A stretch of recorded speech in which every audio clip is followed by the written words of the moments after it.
And that jarring cacophony tells you that you're back with the Power of Three podcast, the Scottish podcast that goes here, there and everywhere, across space and time and space, up the stairs, round the back of the sofa, wherever there's Doctor Who content, particularly if we can find a Scottish aspect to it, we'll be there. I'm Kenny Smith, and I'm joined by two guests today who are both coming to Scotland. Well, one's already here and the other one's coming up quite soon. So guest number one, who's currently down south, would you say who you are?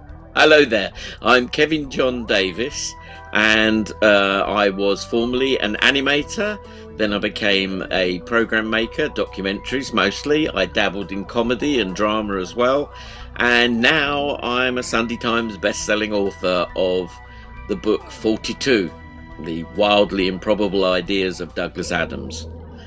Hello. And of course, the man who's bringing you here is from just up the road from me. When I say just up the road, a little bit up the road, but a fair bit up the road, but not a huge amount up the road. You better say hello.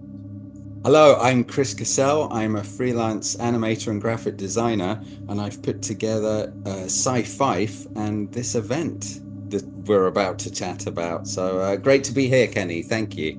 You're very welcome, Chris. So what is the official title of the event? The title is An Evening with Kevin Jon Davies, with the man himself. And this was put together in association with the Dunfermline Regeneration Trust. And I set up Sci-Fife because I like a good pun. And it's basically, there just doesn't seem to be an awful lot of events here in Fife. I mean, Aberdeen, Glasgow, Edinburgh, and I remember travelling to various conventions and audiences with and things in days gone by, but there's never really been anything here, and it's always something that I've, maybe it's partly laziness that I don't want to travel that far, but also, we're in the Central Belt, the kind of commute distances are good, so I thought it was time that we had something, and criminally, Kevin's got this brilliant book out, and he hasn't had any Scottish dates, so this will be a Scottish exclusive, basically. That's what we like. Having just watched the Sky Arts documentary on Douglas Adams last week when I got back from Lanzarote, wow, really good piece. And so I'm very much in the mood for some Douglas Adamsing. So Kevin, how did your Sunday Times bestseller come about? Well, it was born out of the fact I was asked to go by Dirk Maggs, the radio producer, par excellence. He asked me to go and check out Douglas Adams' archives in 2016, and the archives are held at his former place of education, which was St John's College in Cambridge, and the family had got 67 boxes of his stuff, and very well put together, I have to say. And knowing Douglas as I did for 20 odd years, I'm amazed that any of it exists. He clearly kept an awful lot of things, but I suspect one of his many personal assistants probably filed it neatly and stored everything away. And so we have this wonderful treasure trove of material. I was sent there to look for anything of Hitchhikers that had never been used before.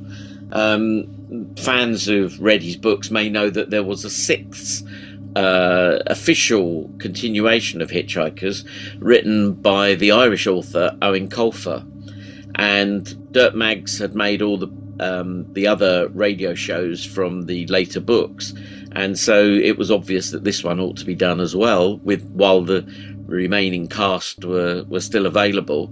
And so he put together the radio show, but he thought he wanted to sprinkle it with any last remnants of Douglas's work that had never been used, to kind of Douglasy it up a bit, to add a bit of Adamsian magic to the Colfer essential storyline. And so I went and I found all sorts of tidbits and things, and I drew up a document and gave him the lists of the bits that I thought were interesting and relevant.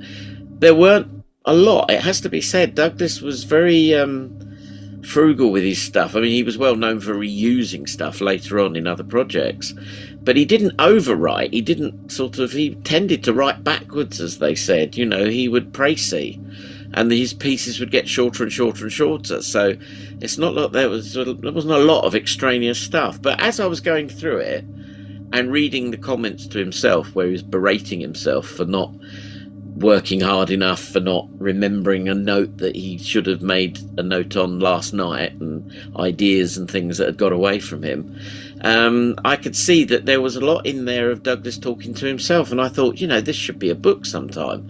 I never imagined that I'd be the one who did it. And then a couple of years later, I got a call out of the blue from Unbound, the publishers, a guy called Matthew, who contacted me and said, Douglas's estate, the family and the agent, have recommended you to put together a book of his archives. So I was very chuffed, very excited. I've had a few health issues, so I think lugging camera gear around as I used to is not quite so easy for me anymore. And so I thought, well, yeah, doing a book, that sounds a good idea. I'd love to do a book. And now that seems to be the thing I'm now doing. I've got a few others in prep. And the 42 book went down extremely well, I'm glad to say. Fantastic. Do you know what? I take it you'll be selling copies at the event. Oh, yes, there will be copies on sale. Chris has organised all that. Excellent. Someone taking care of that for me, thank goodness. Because they are heavy. They're heavy volumes. I wouldn't want to bring them up to Scotland by train. Well, the good thing is I'll have been paid just 2 days before, so I'll be getting my copy then. Thank you very much. Brilliant. Excellent. Because at least you've guaranteed at least one more sale to keep you that Sunday Times list. Thank you. I mean, it was it was launched as a Kickstarter, and also on Unbound's own website, and they were looking for, I think the initial target was 65,000. And it's the power of Douglas Adams' name, even all these years later after he died in 2001, still popular, that it got that target figure on day one. And by the time that they were prepared to, set the book and get ready to publish it, it had reached 700% of its target. So, it was hugely popular. And, I attribute that all to Douglas. My name happens to be on the book as well, but in very small type. But it's Douglas that sells the book, and it's his words, obviously, that people wish they had more of. Thing, of course, that it would be remiss of me not to ask is that I'm aware that in the 1990s in the BBC Written Archives, David Fisher's outline for A Gamble with Time existed and has unfortunately subsequently been removed or destroyed. Was there any particular reference to this or any other of his Doctor Who works in the archive? I was not aware of that. No, how interesting. I didn't know about that. It was in the frame. Right. It appeared in the frame back in the 90s. Oh, okay, right. Oh, yes, no, I know the guys who did the frame. No, there was, and there was nothing really there that is kind of sort of surprising or shocking in any way that to do with, in fact, there's very little to do with Doctor Who. I guess at that time, you see, Douglas wrote his first story, Pirate Planet, as a freelancer. So he was just like all the other writers that are for hire, and he had quite a few meetings and things in and out of the office, and they're noted in his diaries.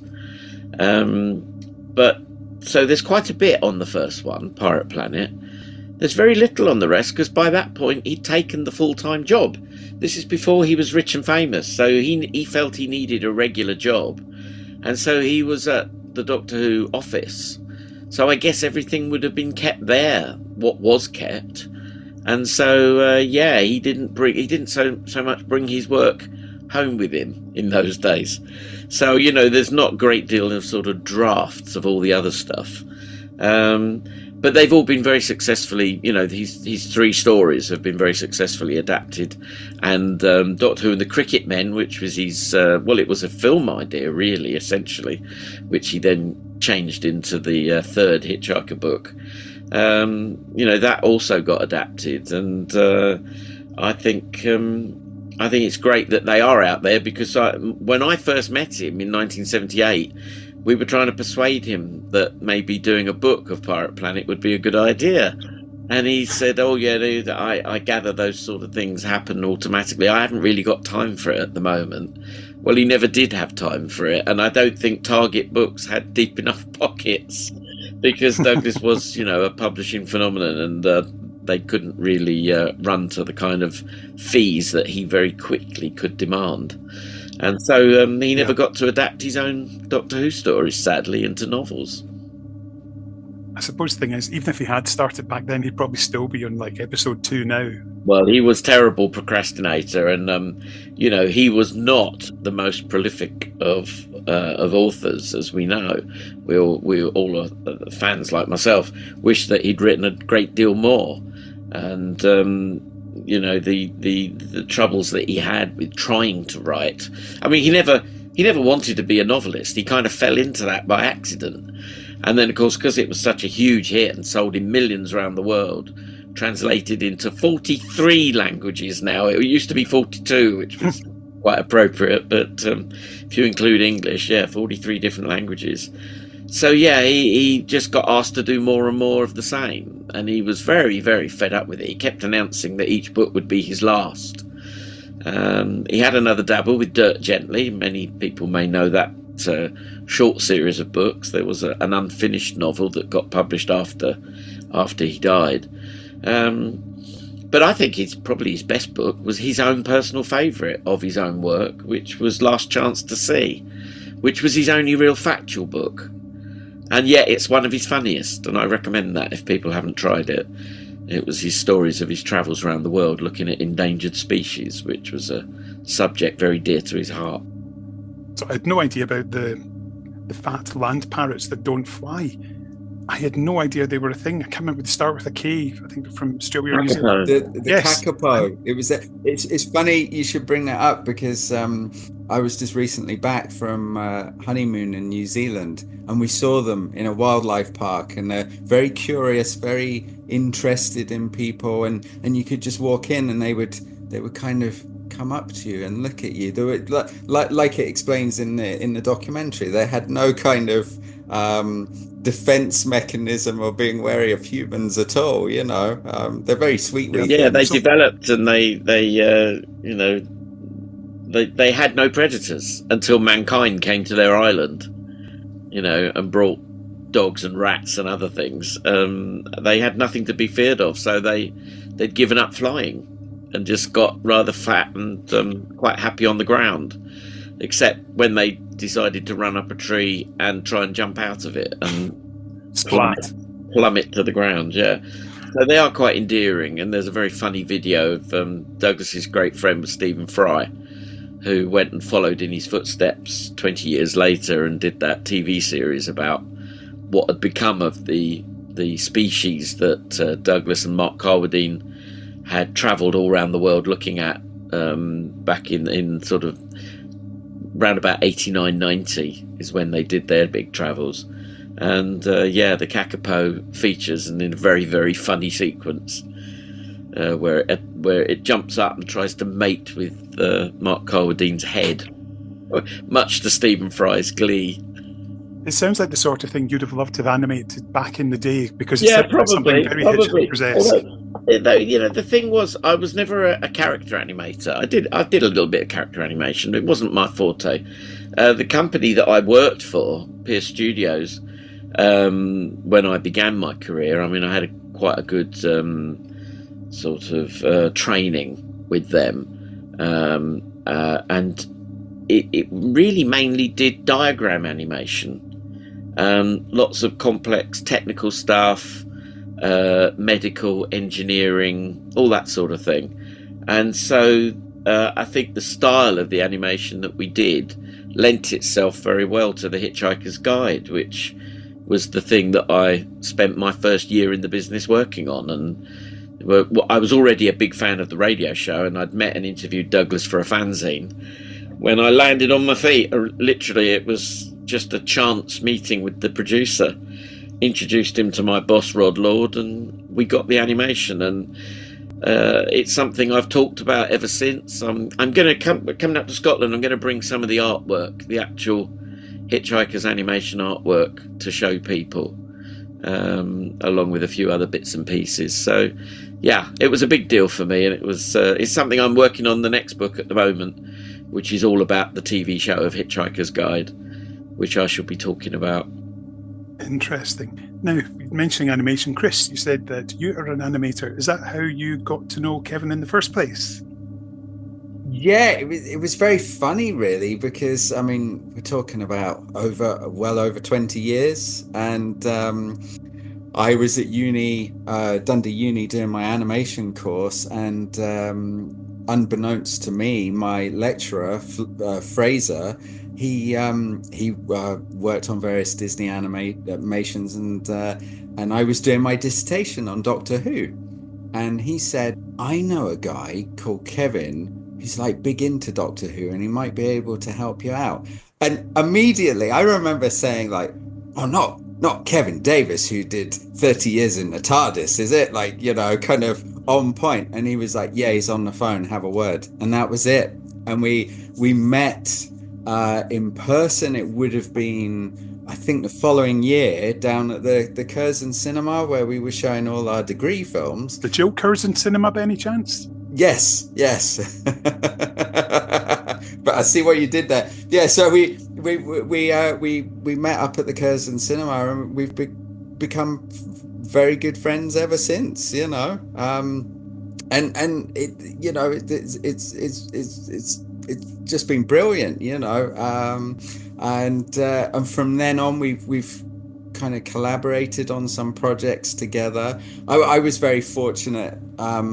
I mean, I never got a chance to meet Douglas, but I was involved with his virtual 60th celebration down at the Hammersmith Apollo, which would have been back in 2012.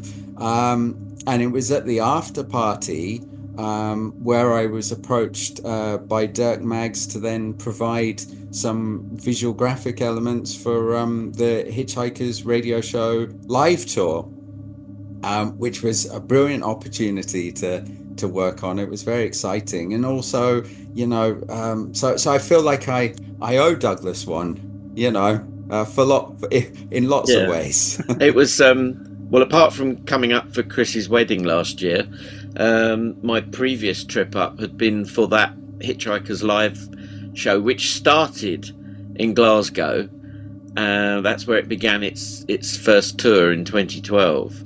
And we had a lot of fun, didn't we? We sort of were there for rehearsals and, you know, getting Chris's animation up onto the big screen. And I was shooting sort of behind the scenes promotional video for Dirk Maggs and filming all the actors rehearsing and things like that.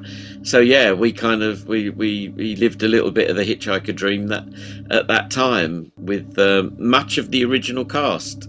Quite a lot of them. We've lost a few, sadly, but particularly Susan Sheridan and Stephen Moore are much missed from the cast. That's Trillian and Marvin the Paranoid Android. Stephen had lent his voice. They did it with a puppet Marvin, and voice recordings of Stephen Moore. So yeah, it was nice to be involved in that particular show. Excellent. Now, Chris, you mentioned there a wee bit about the thinking about sci-fi and getting more events here.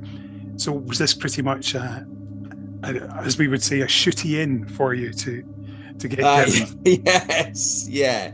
It's kind of dipping the toe in, and I must say to kind of stay on point, that I couldn't have done it without the assistance of the Dunfermline Regeneration Trust, because they've helped facilitate the lovely venue that we're going to be in, which is the Andrew Carnegie Birthplace Museum, and their kind of remit is basically delivering regeneration of the built environment and advancement of the arts, heritage and culture for the people of Dunfermline. And so aside from various landmarks and community cinema that they're planning to set up, they also have a branch called Dunfermline Media City, and they're hoping to kind of bring filmmaking, film production, possible film locations to the area.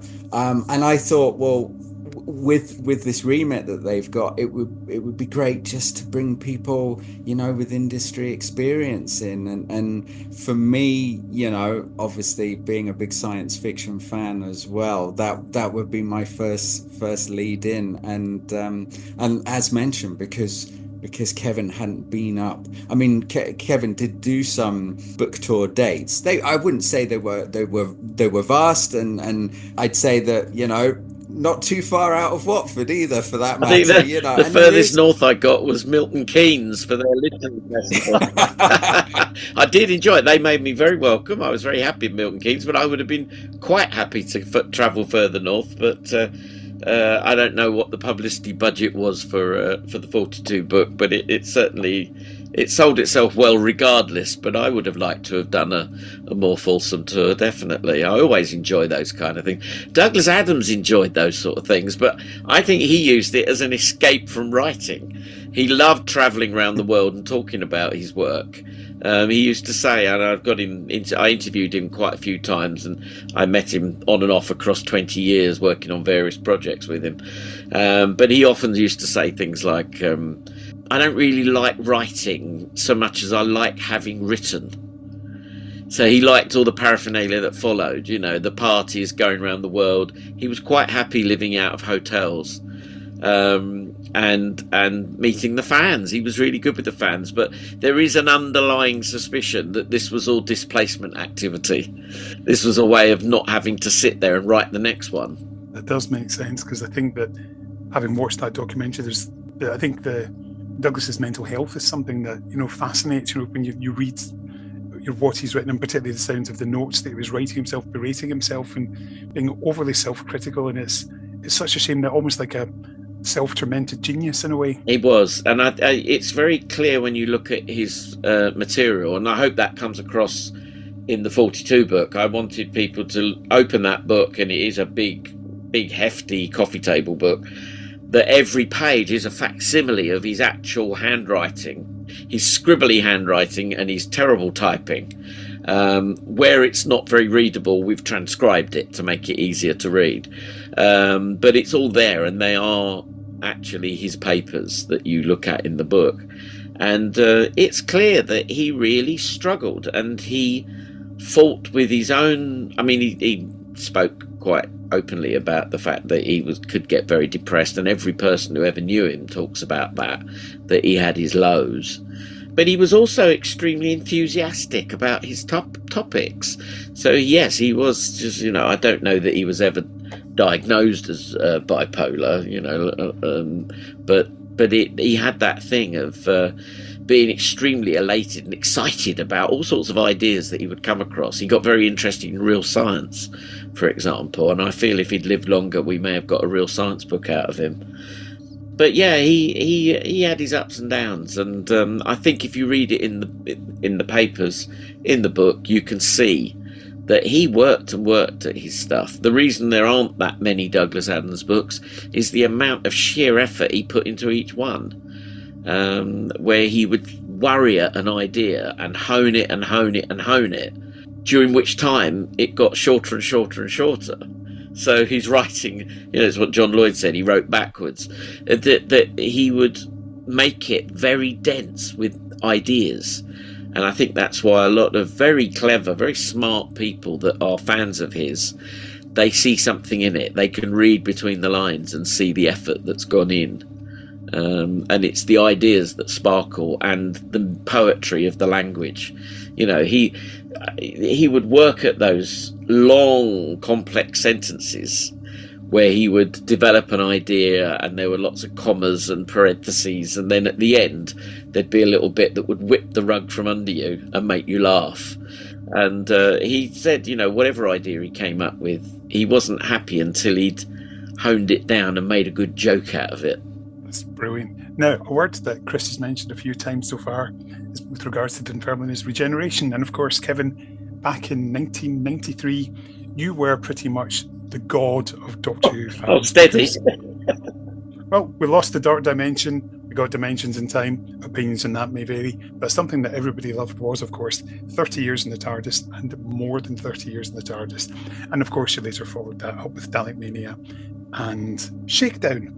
But what's your main memories when you think of 30 years and more than 30 years in the TARDIS? Because, my God, it was so good. It just makes me smile even thinking about it. Well, I'm delighted to hear that. And I do get to hear it quite often when I go to Doctor Who conventions and things, and people bring up the video sleeves or the DVD sleeves, and ask me to sign them. And they say to me, particularly with the VHS tape, as it was originally released in 94, they say, do you know what, I know this one off by heart, and I played it so much that I wore the tape out. And so, it's lovely to hear, and I get it because I'm a dyed-in-the-wool Doctor Who fan of old, particularly of the classic series. That's my era. Because, I'm 2 years older than, I was born 2 years before the series began. So, I can't remember a time there wasn't Doctor Who. I can remember watching William Hartnell on television. And so I was very lucky to get the gig to celebrate it on its 30th anniversary. It seems so long ago now. Here we are, 62 years now, something. It's just sort of, it was a dream job. And I was very lucky. I'd just done a big documentary about the making of Hitchhiker's Guide. And the producer of that at BBC Video introduced me to John Whiston. Weirdly enough, in his office, John and I met, and we felt that we'd known each other from somewhere before. And it was quite some time later I discovered that he was the guy that came to my house some years earlier in covering a piece about Douglas Adams for a Hitchhikers convention in Birmingham in 1985. So wow. It's like, he'd been to my house. That's where we met. Then he was a lowly researcher. Now he's like big boss of ITV. But at the time, he was head of the Late Show Productions, which was like an autonomous unit within the music and arts department of the BBC. And they used to do, I don't know if people remember this, but BBC 2 and BBC 4, when it began, used to have theme nights. You don't get so many these days. But the theme nights were many and varied, and they would commission a whole load of new programmes looking back at the archive of different things. And of course, they knew that Doctor Who's 30th was coming up. And so because I'd done the making of Hitchhiker, I got the gig for Doctor Who. He wanted me to do it exactly like that. Expecting me to lace it all with graphics and things like that. Well, I felt the whole graphics thing, I'd done it with the making of Hitchhiker because that was quite a graphics-based programme. The animation that I'd worked on with my boss Rod Lord that was littered throughout the whole show, of the guide itself. So I didn't quite see how the graphics would fit into the Doctor Who thing. Doctor Who's not known, other than the amazing title sequences, it's not particularly known for its graphics. So, a lot of that was kind of forced upon me in some way, the essential information and all these things. Now, I was doing it my own way. I'd done a sort of wraparound story to hold Hitchhikers to get the making of Hitchhikers together. So I wanted to do the same thing with Doctor Who. So it was great fun getting John Pertwee reunited with the Whomobile and Sarah Jane with the Sontaran and, all those little scenarios that we filmed that were the wraparound story of a little boy falling into the world of Doctor Who and seeing it through the young fan's eyes.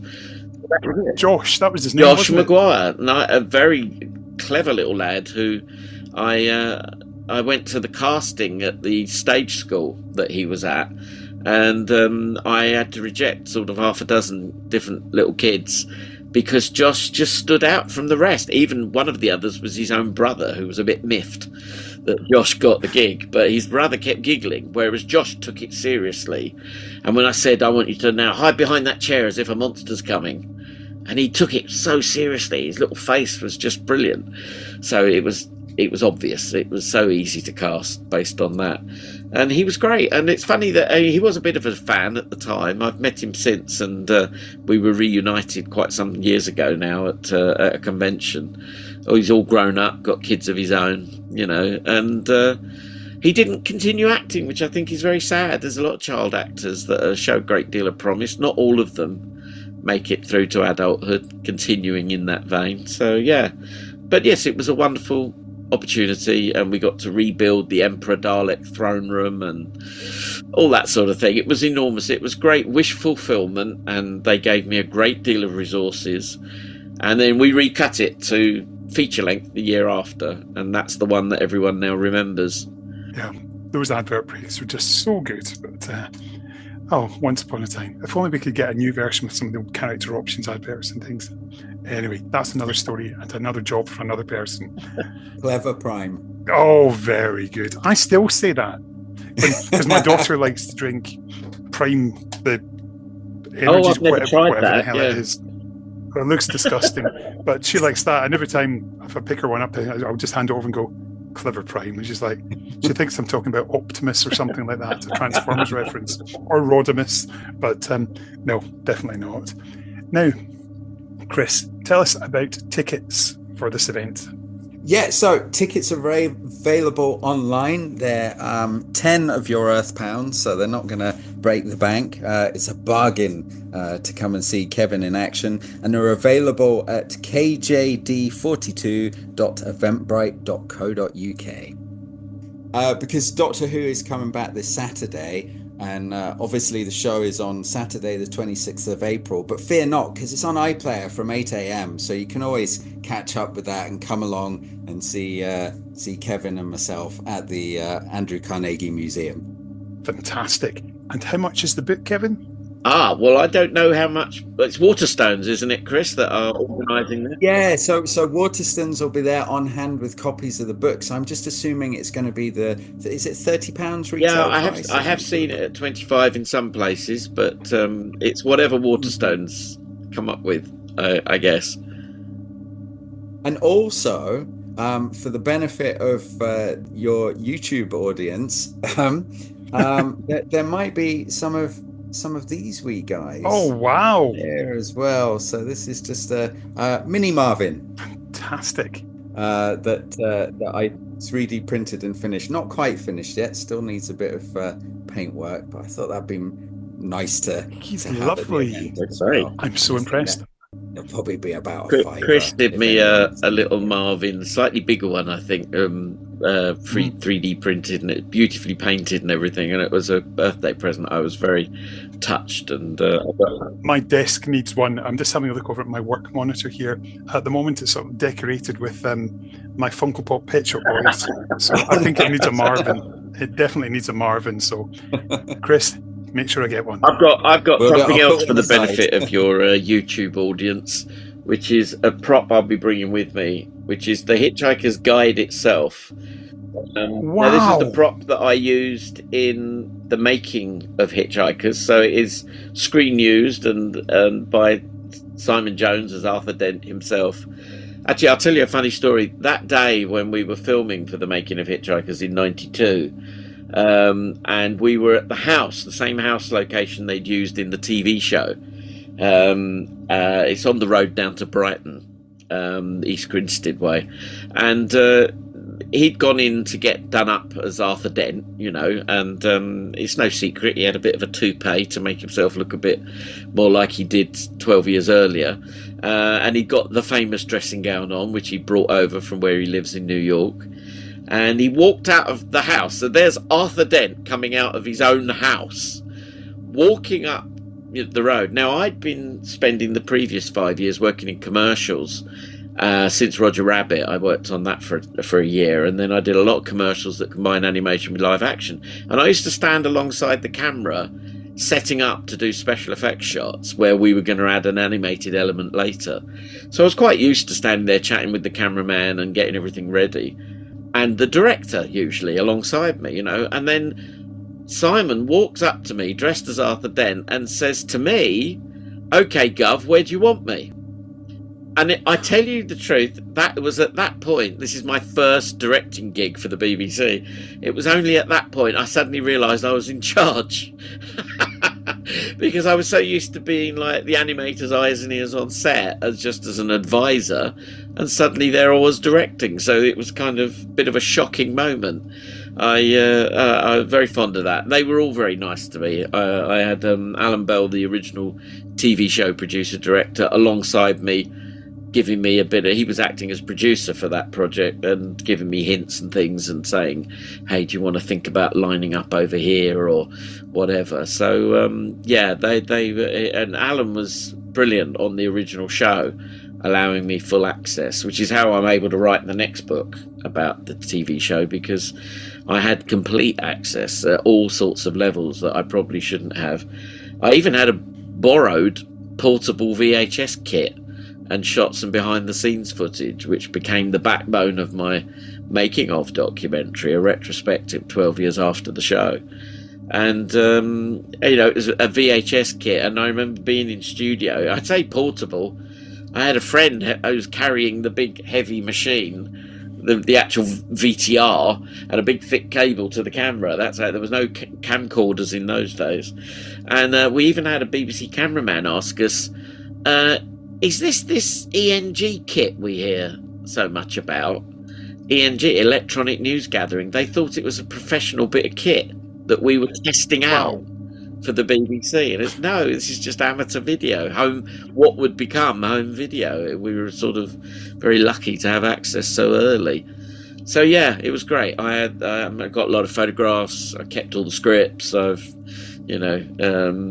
hundreds of memos, all sorts of things. So that's going to feature in the next book, which is called I Never Could Get the Hang of Thursdays, which is an Arthur Dent quote. And it's Douglas's last long-form piece of writing that's never been published. The television scripts are subtly different from the radio scripts, which have been published, but of course they have visual directions in them. Douglas's idea of what things should look like, and stage directions and things like that, and subtle differences in plot line as well. So yeah, looking forward to doing that one. I'm kind of halfway through it already, so yeah.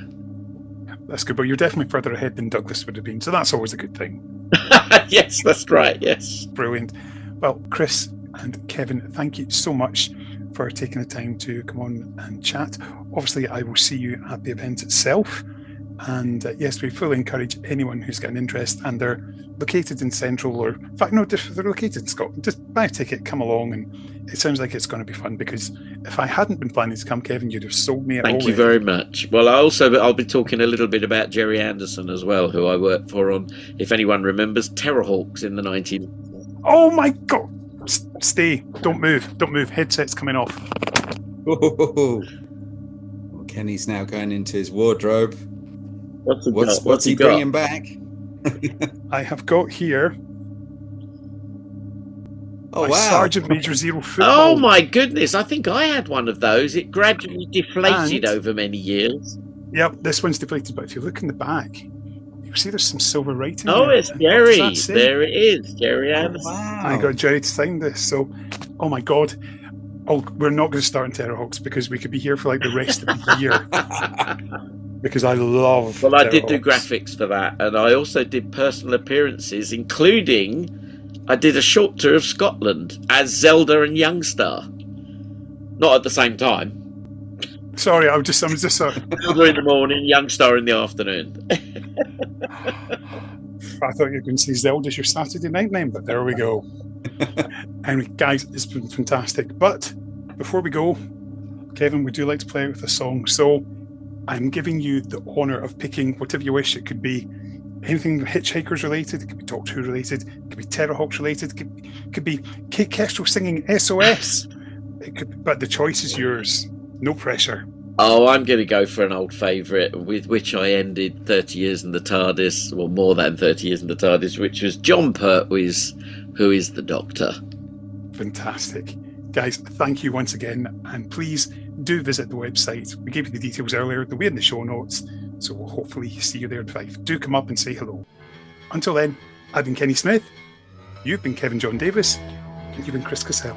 Thank you very much. Thank you very much. Bye, everyone. Thank you. Bye-bye. Bye-bye, Duggan. I cross the void beyond the mind, the empty space that circles time. I see where others stumble blind to seek a truth they never find. Eternal wisdom is my guide. I am the Doctor. Through cosmic waste the TARDIS flies to taste the secret source of life.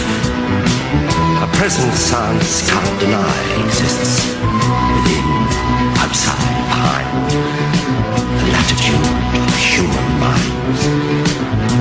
I am the Doctor. My voyage dissects the course of time. Who knows, you say, but are you right? Who searches deep to find the light that glows so darkly in the night?